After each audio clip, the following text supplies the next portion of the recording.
पाकिस्तान में सियासी अफरा तफरी अभी ख़त्म होने का कोई इम्कान नहीं। अगले चंद माह कुछ ऐसी सियासत होगी, अल्लाह पाक रहम फरमाए, पाकिस्तान के दाखिली मामलात में कि खल्फशार बढ़ता हुआ नज़र आता है।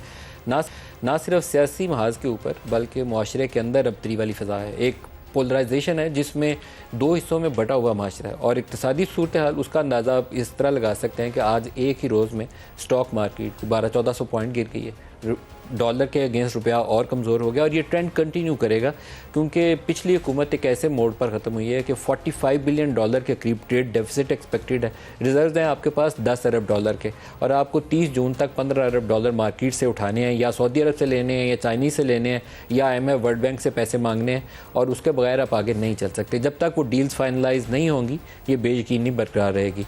लेकिन सियासत हमारी कुछ ऐसी है कि वो आप उसे ये कह लीजिए कि एक क्योटिक सीन होता है ना, अनारकी वाला, हम उस अनारकी के बिल्कुल इस वक्त अंदर हैं, दरमियान में, उसके निकलने की राह नहीं है। अपोजिशन में इस वक्त जो लीडर हैं फॉर्मर प्राइम मिनिस्टर, वो सिटिंग आर्मी चीफ के ऊपर इल्ज़ामात लगा रहे हैं। जो अमरीकी ख़त का मामला है वो अभी तक हल तलब है, उसके ऊपर सेटिस्फेक्शन होनी कौम की बाकी है कि मामला है क्या।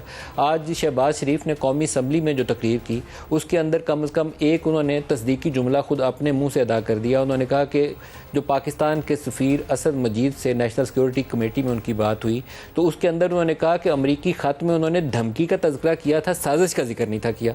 अब ये दो हिस्से हो गए। धमकी, मैं पहले दिन से कह रहा हूँ कि वो जो ख़त था उसमें उसने डोनाल्ड लू ने यकीनन ये कहा होगा कि अगर पाकिस्तान ने ये काम ना किए तो you have to face the consequences. ये उनका टिपिकल अमेरिकनों का एक स्टाइल है। हिलरी क्लिंटन पाकिस्तान आई थी तो वो भी यहाँ आने से पहले काबुल में ये बयान देकर पाकिस्तान आई थी।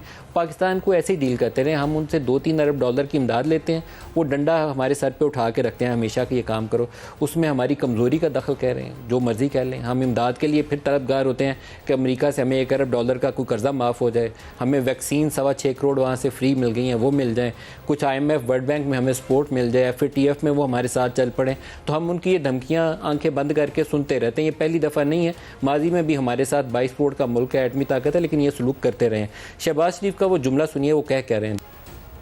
नेशनल सिक्योरिटी काउंसिल की मीटिंग की, जो सफीर थे पाकिस्तान के अमेरिका में उस वक्त, और मैं ये बात on the floor of the house पे कर रहा हूँ, with fullest responsibility at my command, honourable speaker, Safeer साहब ने कहा कि मैंने जो खत लिखा था, खत में मैंने ये लिखा था कि हमें वो धमकी आमेज गुफ्तगू थी वो, लेकिन ये गद्दारी या साजिश का अंतर कहाँ से निकल आया। ये अल्फाज उस सफ़ीर के हैं जो उस वक़्त अमेरिका में मौजूद थे पाकिस्तान के, और जिन्होंने ये हुकूमत पाकिस्तान को ख़त लिखा था